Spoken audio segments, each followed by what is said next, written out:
Hello everyone, welcome back to my new blog. ಇನ್ನು ಯಾರೆಲ್ಲ ನನ್ನ ಚಾನಲ್ ಸಬ್ಸ್ಕ್ರೈಬ್ ಮಾಡ್ಕೊಂಡಿಲ್ಲ ದಯವಿಟ್ಟು ಹೋಗಿ ಸಬ್ಸ್ಕ್ರೈಬ್ ಮಾಡ್ಕೊಳ್ಳಿ. ಒಂದು ಲೈಕ್, ಶೇರ್, ಕಮೆಂಟ್ ಮಾಡಿ. ಪಕ್ಕದಲ್ಲಿ ಕಾಣಿಸ್ತಿರೋ ಬೆಲ್ ಐಕನ್ನ ಪ್ರೆಸ್ ಮಾಡಿ. ಅವಾಗ ನಾನು ಅಪ್ಲೋಡ್ ಮಾಡೋ ಪ್ರತಿ ವಿಡಿಯೋದ ನೋಟಿಫಿಕೇಶನ್ ನಿಮಗೆ ಬಂದು ತಲುಪುತ್ತೆ. ಥರ್ಡ್ ಸೆಮಿಸ್ಟರ್ ಅಂತಂದರೆ 7 ಮಂತ್ ಸ್ಟಾರ್ಟ್ ಆಗುತ್ತೆ. 7, 8, 9 ಮಂತ್ ಅಂದ ತಕ್ಷಣ ಒಂದು ಫೇಸಲ್ಲಿ ಒಂಥರ ಖುಷಿ ಅನ್ನೋದು ಇರುತ್ತೆ. ಇನ್ನೇನು ಡೆಲಿವರಿ ಹತ್ರ ಬರ್ತಾ ಇದೆ, ಬೇಬಿ ಒಂದು ಫೇಸ್ನ ನೋಡ್ಬೋದು ಅನ್ನೋದೊಂದು ಖುಷಿ ಜೊತೆಗೆ ಬ್ಯಾಕ್ ಪೇನ್ ಆಗಿರಲಿ, ಈ ಥರ ಒಂದು ಪ್ರಾಬ್ಲಮ್ಸ್ಗಳು ಕೂಡ ಬರುತ್ತೆ. ನನ್ನ ಒಂದು ಜರ್ನಿ ಯಾವ ರೀತಿ ಇತ್ತು ಅನ್ನೋದ್ರ ಬಗ್ಗೆ ಇವತ್ತಿನ ಒಂದು ವಿಡಿಯೋದಲ್ಲಿ ನಾನು ತಿಳಿಸ್ಕೊಡ್ತೀನಿ. ಏನಾದರೂ ಇಷ್ಟ ಆಯಿತು ವಿಡಿಯೋ ಅಂತಂದರೆ ದಯವಿಟ್ಟು ಒಂದು ಲೈಕ್ ಮಾಡಿ ಮತ್ತು ಸಬ್ಸ್ಕ್ರೈಬ್ ಮಾಡ್ಕೊಳ್ಳಿ. 7 ಮಂತ್ ಅಂದ ತಕ್ಷಣ ಫಸ್ಟ್ ಮಂತಿಂದ 7 ಮಂತ್ ತನಕ ಬೇಬಿಯ ವೆಯ್ಟು 1 kg ಅಷ್ಟು ಗ್ರೋತ್ ಆಗ್ತಾ ಬರುತ್ತೆ. ಬಟ್ 7 ಮಂತ್ ಆದಮೇಲೆ ಡೇ ಬೈ ಡೇ ನಮಗೆ ಬೇಬಿ ಒಂದು ಗ್ರೋತ್ನ ನಾವು ನೋಡ್ಬೋದು. ದಿನಕ್ಕೆ 30 ಗ್ರಾಮ್ಸಿಂದ 50 ಗ್ರಾಮ್ಸ್ ತನಕನೂ ಬೇಬಿ ಒಂದು ಗ್ರೋತು ತುಂಬ ಚೆನ್ನಾಗಿ ಆಗ್ತಾ ಬರುತ್ತೆ. ಸೊ ಅದರಿಂದ ನಾವು ಆದಷ್ಟು ಚೆನ್ನಾಗಿ ಹೆಲ್ದಿಯಾಗಿ ನೀರನ್ನ ಕುಡಿಬೇಕು ಮತ್ತು ಆದಷ್ಟು ಚೆನ್ನಾಗಿ ನಾವು ಊಟ ತಗೋಬೇಕು ಮತ್ತು ನೀರನ್ನು ಕೂಡ ಅಷ್ಟೇ ಚೆನ್ನಾಗಿ ಕುಡಿಬೇಕು. ಬೇಬಿ ಒಳಗಡೆ ಎಷ್ಟು ನೀರಿರುತ್ತೆ ಅಷ್ಟು ಹೆಲ್ದಿಯಾಗಿ ಬೇಬಿ ಆಟ ಆಡಿಕೊಂಡು ತುಂಬ ಚೆನ್ನಾಗಿರುತ್ತೆ. ಮತ್ತು ಬೇಬಿ ಬಂಪ್ ಕೂಡ ಅಷ್ಟೇ ಚೆನ್ನಾಗಿ ಗ್ರೋತ್ ಆಗ್ತಾ ಬರುತ್ತೆ. ಮತ್ತು ಬೇಬಿ ಮೂಮೆಂಟ್ ಕೂಡ ಅಷ್ಟೇ ತುಂಬ ಚೆನ್ನಾಗಿ ಇಂಪ್ರೂವ್ ಆಗ್ತಾ ಬರುತ್ತೆ. ಬೇಬಿ ಕಿಕ್ಕಿಂಗ್ಸು ಕೂಡ ಅಷ್ಟೇ ಕಿಕ್ ಮಾಡೋದೆಲ್ಲ ನಮಗೆ ಫೀಲ್ ಆಗ್ತಾ ಬರುತ್ತೆ 7 ಮಂತಿಂದ. ಮತ್ತು ಅದ್ರ ಜೊತೆಗೆ ಏನೇ ಬ್ಯಾಕ್ ಪೇನ್ ಬರುತ್ತೆ, ಕಾಲು ಊತ ಬರುತ್ತೆ, ಕಾಲು ನೋವು, ಕಾಲೆಲ್ಲ ಸೆಳೆಯೋದು, ಮತ್ತು ಹೊಟ್ಟೆ ಭಾರ ಆಗೋದು, ಈ ಥರದ್ದೆಲ್ಲ ಪ್ರಾಬ್ಲಮ್ಸ್ಗಳು ಸ್ಟಾರ್ಟ್ ಆಗ್ತಾ ಬರುತ್ತೆ. ಸೊ ಅದರಿಂದ ಆದಷ್ಟು ಆಯಿಲ್ ಮಸಾಜ್ ಮಾಡ್ಕೊಳ್ಳೋದು, ಆಯಿಲ್ ಬಾತ್ ಮಾಡ್ಕೊಳ್ಳೋದು, ಮತ್ತು ದಿನ 1-2 ಸಲ ಸ್ನಾನ ಮಾಡ್ಕೊಳ್ಳೋದು, ಈ ಥರದ್ದೆಲ್ಲ ಮಾಡ್ಕೊಳ್ಳೋದ್ರಿಂದ ಈ ಒಂದು ಪ್ರಾಬ್ಲಮ್ಗಳನ್ನ ಮತ್ತು ಸ್ವಲ್ಪ ಮಟ್ಟಿಗೆ ನಾವು ಕಡಿಮೆ ಮಾಡ್ಬೋದು. ಏನು ಬರೋದೇ ಇಲ್ಲ ಅಂತ ಹೇಳೋಕ್ಕಾಗೋದಿಲ್ಲ, ಅದು ಡೈಲಿ ರೆಗ್ಯುಲರ್ ಆಗಿ ಬಂದೇ ಬರುತ್ತೆ.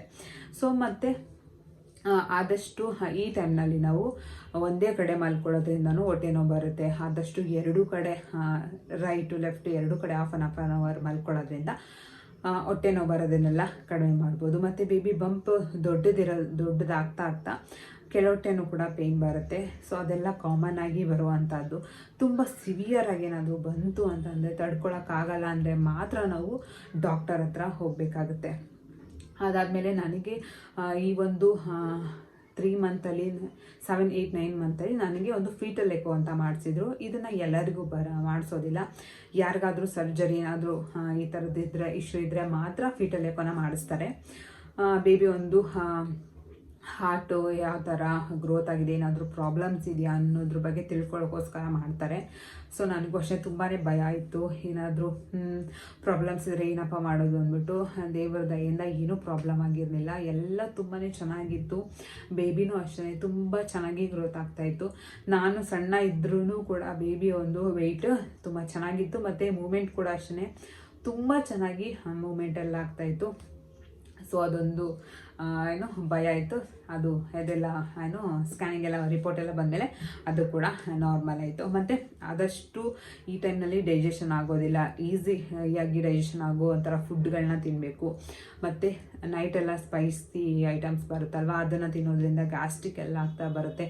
ಸೊ ಗ್ಯಾಸ್ಟ್ರಿಕ್ ಟಾನಿಕ್ ಇದ್ರೂ ತಗೊಂಡ್ರೂ ಅದು ಕಡಿಮೆ ಆಗೋದಿಲ್ಲ, ಯಾಕಂದರೆ ಅಷ್ಟಾಗಿ ಡೈಜೆಷನ್ ಆಗೋದಿಲ್ಲ ಬೇಬಿ ಬಂಪ್ ದೊಡ್ಡದಿರೋದ್ರಿಂದ. ಸೊ ಆದಷ್ಟು ಹೆಲ್ದಿಯಾಗಿ ಮತ್ತು ಈಸಿಯಾಗಿ ಡೈಜೆಷನ್ ಆಗೋ ಥರದ ಸೊಪ್ಪು, ಸೆದೆ ಈ ಥರ ತಿನ್ಕೊಂಡು ಇರಬೇಕು.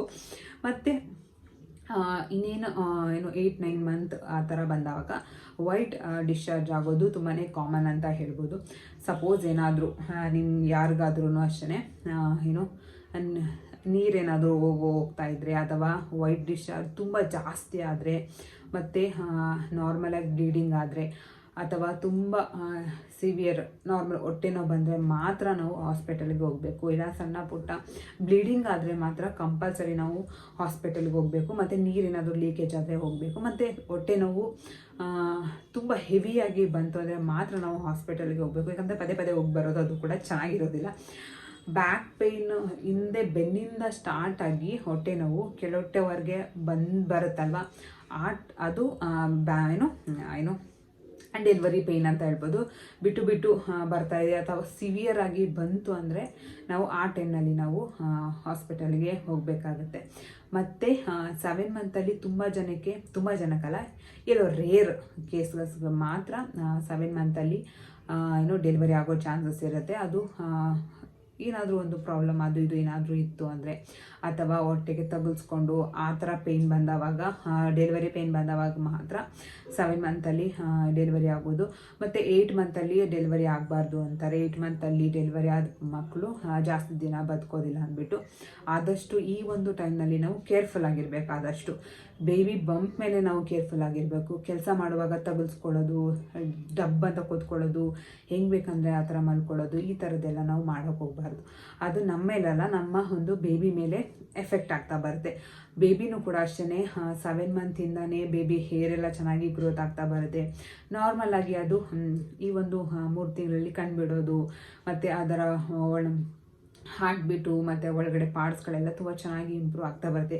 ಸ್ಕಿನ್ನು ಕೂಡ ಅಷ್ಟೇ ತುಂಬ ಚೆನ್ನಾಗಿ ಇಂಪ್ರೂವ್ ಆಗ್ತಾ ಬರುತ್ತೆ. ಹೇರ್ ಎಲ್ಲ ಚೆನ್ನಾಗಿ ಇಂಪ್ರೂವ್ ಆಗ್ತಾ ಬರುತ್ತೆ ಈ ಒಂದು 3 ತಿಂಗಳಲ್ಲಿ. ಅದಕ್ಕೇ ಆದಷ್ಟು ಹೆಲ್ದಿಯಾಗಿ ಬೇಬಿಗೆ ಏನು ಬೇಕೋ ಅದನ್ನು ನಾವು ತಿನ್ನಬೇಕಾವು. ಜಂಕ್ ಫುಡ್ ಜೊತೆಗೆ ಜಂಕ್ ಫುಡ್ ತಿನ್ನಬಾರ್ದು ಅಂತ ನಾನು ಹೇಳ್ತಾ ಇಲ್ಲ, ಅದ್ರ ಜೊತೆಗೆ ಹೆಲ್ದಿಯಾಗಿ ಕೂಡ ನಾವು ತಿನ್ನಬೇಕಾಗತ್ತೆ. ಮತ್ತು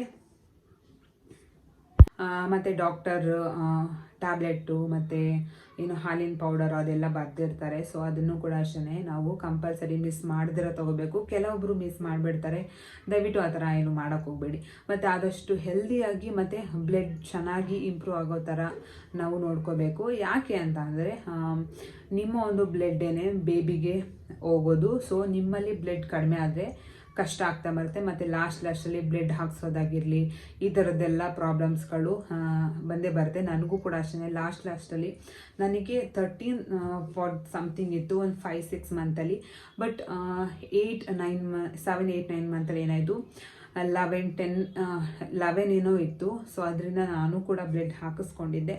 ಸೊ ಅದರಿಂದ ಆದಷ್ಟು ಬ್ಲಡ್ ಕಡೆ ಗಮನನ ಕೊಡಬೇಕಾಗುತ್ತೆ ಈ ಒಂದು ಮಂತಲ್ಲಿ. ಸೊ ಇದ್ರೂ 6 ಮಂತ್ ತನಕ ಚೆನ್ನಾಗಿತ್ತು ಅಂದ್ಬಿಟ್ಟು ಯಾರೂ ನೆಗ್ಲೆಕ್ಟ್ ಮಾಡೋಕ್ಕೆ ಹೋಗಬೇಡಿ.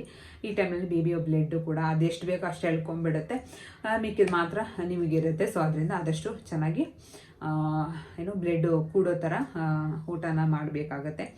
ಮತ್ತು ಈ ಒಂದು ಲಾಸ್ಟಲ್ಲಿ 7 ಮಂತಲ್ಲೇನೋ ಒಂದು ಸ್ಕ್ಯಾನಿಂಗ್ ಏನೋ ಇರುತ್ತೆ ಅಷ್ಟೇ, ಅದು ಬಿಟ್ಟರೆ ಸ್ಕ್ಯಾನಿಂಗ್ ಅದು ಇದು ಅಂತ ಇರುತ್ತೆ. ಬಟ್ ಇನ್ನೊಂದು 8-9 ಮಂತಲ್ಲಿ ಸ್ಕ್ಯಾನಿಂಗ್ ಆಗ್ತಿರೋದು ಈ ಥರದ್ದೇನೂ ಇರೋದಿಲ್ಲ. ಆದಷ್ಟು ಇನ್ನೇನು ನಾವು ಹಾಸ್ಪಿಟಲ್ಗೆ ಡೆಲಿವರಿಗೆ ಹೋಗ್ಬೇಕಷ್ಟೇ, ಅಲ್ಲಿ ತನಕ ನಾವು ಯಾವುದೇ ರೀತಿಯ ಸ್ಕ್ಯಾನಿಂಗ್ ಎಲ್ಲ ಏನು ಮಾಡಿಸ್ಕೊಳ್ಳೋಂಗಿಲ್ಲ. ಬಟ್ ಏನಾದರೂ ಪ್ರಾಬ್ಲಮ್ಸ್ಗಳದು ಇದು ಇತ್ತು ಅಂದರೆ ಮಾತ್ರ ಸ್ಕ್ಯಾನಿಂಗ್ ಆಗಿರಲಿ ಅಥವಾ ಯಾವಾಗಲೂ ಚೆಕಪ್ಗಳಾಗಿರಲಿ ಈ ಥರ ಮಾಡ್ತಾರೆ. ಬಟ್ 8 ಮಂತ್ ಕಂಪ್ಲೀಟ್ ಆಗಿ 9 ಮಂತ್ಗೆ ಯಾವಾಗ ಬೀಳುತ್ತೆ ಆ ಒಂದು ಟೈಮ್ನಲ್ಲಿ ವೀಕ್ಲಿ 15 ಡೇಸ್ ಒನ್ಸ್ ಬರೋಕ್ಕೆ ಹೇಳ್ತಾರೆ. ಮತ್ತು ದಿನ ಕಳೀತಾ ವೀಕ್ಲಿ ಒನ್ಸ್ ಬರೋಕ್ಕೆ ಸ್ಟಾರ್ಟ್ ಬನ್ನಿ ಅಂತ ಅಂತಾರೆ ಅಷ್ಟೇ. ಈ ಥರ ನನ್ನ ಒಂದು 3 ತಿಂಗಳ ಒಂದು ಜರ್ನಿ ಈ ಥರ ಇತ್ತು. ನಾನು ವೀಕ್ ಇರೋದ್ರಿಂದ ಲಾಸ್ಟಲ್ಲಿ ಈಗ ಸಮ್ಮರಲ್ಲಿ ನನ್ನ ಒಂದು ಡೆಲಿವರಿ ಆಗಿರೋದ್ರಿಂದ ತುಂಬಾ ಸುಸ್ತಾಗ್ತಾಯಿತ್ತು. ಊಟ ಮಾಡೋಕ್ಕಾಗ್ತಾಯಿಲ್ಲ, ಕೂತ್ಕೊಳ್ಳೋಕ್ಕಾಗ್ತಾಯಿಲ್ಲ, ನಿಂತ್ಕೊಳ್ಳೋಕ್ಕಾಗ್ತಾಯಿಲ್ಲ. ಈ ಥರ ಒಂದು ಲಾಸ್ಟಲ್ಲಿ ಈ ಥರ ಆಗ್ತಾ ಬರುತ್ತೆ. ಸೊ ಏನೂ ಮಾಡೋಕ್ಕೋಗೋದಿಲ್ಲ, ಎಲ್ಲರಿಗೂ ಕಾಮನ್ ಆಗಿ ಈ ಥರ ಒಂದು ಪ್ರಾಬ್ಲಮ್ಸ್ಗಳು ಆಗ್ತಾ ಬರುತ್ತೆ. ಇನ್ನೇನು ನನ್ನ ಒಂದು 9 ಮಂತ್ ಕಂಪ್ಲೀಟ್ ಆಗಿ ಬೇಬಿ ಒಂದು ಅಂದರೆ ಇನ್ನೇನು 9 ಮಂತ್ ಕಂಪ್ಲೀಟ್ ಆಗಿ 10 ಮಂತ್ಗೆ ಬೀಳಬೇಕು. ಆ ಟೈಮಲ್ಲಿ ನನಗೆ ಡೆಲಿವರಿ ಆಗಿದ್ದು. ಡಾಕ್ಟರ್ ಹೇಳಿದ್ದ ಡೇಟು ಆಗಿಲ್ಲ, ನನ್ನೊಂದು ಪೀರಿಯಡ್ಸ್ ಡೇಟು ಆಗಿಲ್ಲ. ಅದಕ್ಕಿಂತ ಮುಂಚೆನೇ ಒಂದು 3 ಡೇಸ್ ಅಂತಾನೆ ಬೇಬಿ ಆಯಿತು. ಇಷ್ಟಾಗಿತ್ತು ನನ್ನ ಒಂದು 3 ತಿಂಗಳ ಒಂದು ಜರ್ನಿ ಅಂತಲೇ ಹೇಳ್ಬೋದು. ಎಷ್ಟು ಖುಷಿ ಇತ್ತು ಅಷ್ಟೇ ಭಯನೂ ಕೂಡ ಇತ್ತು, ಯಾವ ಥರ ಹೇಗೆ ಏನು ಎತ್ತ ಅಂತ. ಮತ್ತು ಡೆಲಿವರಿ ನಾರ್ಮಲ್ಲ ಸಿಸರಿನ ಅದು ಕೂಡ ಐಡಿಯಾ ಇರಲಿಲ್ಲ. ಯಾಕಂದರೆ ಆಲ್ರೆಡಿ ನನಗೆ ಒಂದು ಸರ್ಜರಿ ಆಗಿರೋದ್ರಿಂದ ನಮಗೆ ಸಿಸರಿನ್ ಬೇಡ ಅಂತಲೇ ಅಂದ್ಕೊಂಡಿದ್ದು. ಬಟ್ ಏನೂ ಮಾಡೋಕ್ಕಾಗೋದಿಲ್ಲ, ಆ ಸಿಚುವೇಶನ್ ಯಾವ ರೀತಿ ಇರುತ್ತೆ ನಾವು ಆ ರೀತಿ ನಡ್ಕೋಬೇಕಾಗುತ್ತೆ. ಇಲ್ಲ ನಮ್ಗೆ ಅದೇ ಬೇಕು, ನಮ್ಗೆ ಇದೇ ಬೇಕು ಅಂತ ಅನ್ನೋದಕ್ಕೆ ಅದು ಫುಡ್ ಅಲ್ಲ. ಆ ಒಂದು ಸಿಚುವೇಶನಲ್ಲಿ ಏನಾಗುತ್ತೆ ಅದಕ್ಕೆ ನಾವು ಹೋಗ್ತಾ ಇರಬೇಕು ಅಷ್ಟೇ. ಮತ್ತು ಈ ವಿಡಿಯೋ ಏನಾದರೂ ಇಷ್ಟ ಆಯಿತಾ ಏನು ಇರ್ತಾ ಅಂತ ಕಾಮೆಂಟ್ ಮಾಡಿ. ಅಂದರೆ ಕ್ಯಾಮ್ರಾ ಮುಂದೆ ಮಾತಾಡೋದು ಒಂದು ಸ್ವಲ್ಪ ಹಾಗೆ ಹೀಗೆ ಗ್ಯಾಪ್ ಆಯ್ತಲ್ವ, ಸೊ ಅದರಿಂದ ಸ್ವಲ್ಪ ಮಾತಾಡೋದು ಹಂಗೆ ಹಿಂಗೆ ಆಗಿದೆ.